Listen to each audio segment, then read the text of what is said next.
Sometimes I catch a glimpse of myself wearing this, and a part of me that is still young and vain can't believe how big of a dork I am.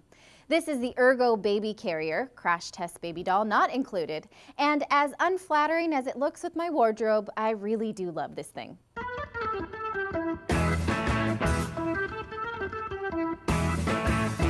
For my first baby, I used a Baby Bjorn. A friend had warned me that the Ergo would last much longer than the Bjorn, but I did not listen, and she was right. The Bjorn is only designed to carry babies up to 25 pounds, whereas the Ergo can carry your children for up to 45 pounds. It's also easier to put on and a lot more comfortable. The Ergo, as the name suggests, is ergonomical. It distributes the baby's weight between your shoulders and your hips so that you can barely feel them weighing you down at all. I wish I could say the same thing about pregnancy. To put it on, you just first fit the belt around your waist. You want it nice and snug. Then you put your baby in with their legs on either side and pull the carrier up around their back and snap the straps in the middle of your shoulder blades. It can be a little tough to reach the back yourself, especially when you're wearing a coat. Also, I always seem to pull my own hair when I snap this shut, so I have made a habit of pulling my hair out of the way. Once the baby is in, you can use this sleep hood to fasten at the shoulders. My daughter has spent many hours sleeping in this one, especially during travel, so it must be comfortable. It's designed to be an extension of the womb where the baby was nice and cozy and snuggled up against mommy.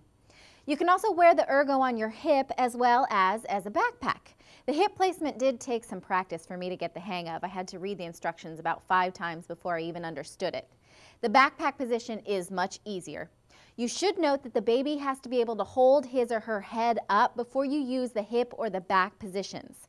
If your baby is a newborn, you're supposed to use a newborn insert to prevent them from slipping out the sides. I actually didn't use that all that often. I could bundle my daughter up like a little bag of sugar and she stayed put, but the instructions are specific that you should, so you probably should. These carriers can take a bit of a knack, so the instructions suggest you practice over a bed just in case you drop your bundle of joy while learning, or just use one of these baby dolls.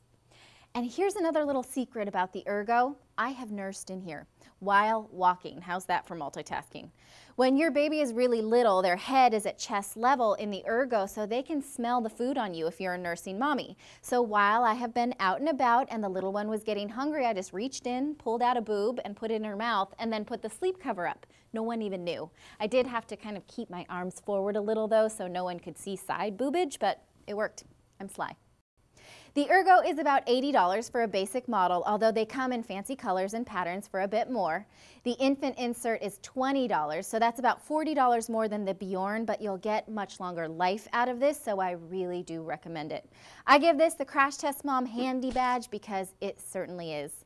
Stay tuned to Crash Test Mom for more on baby carriers, and if you have questions or comments, email me at Natali@crashtestmom.com.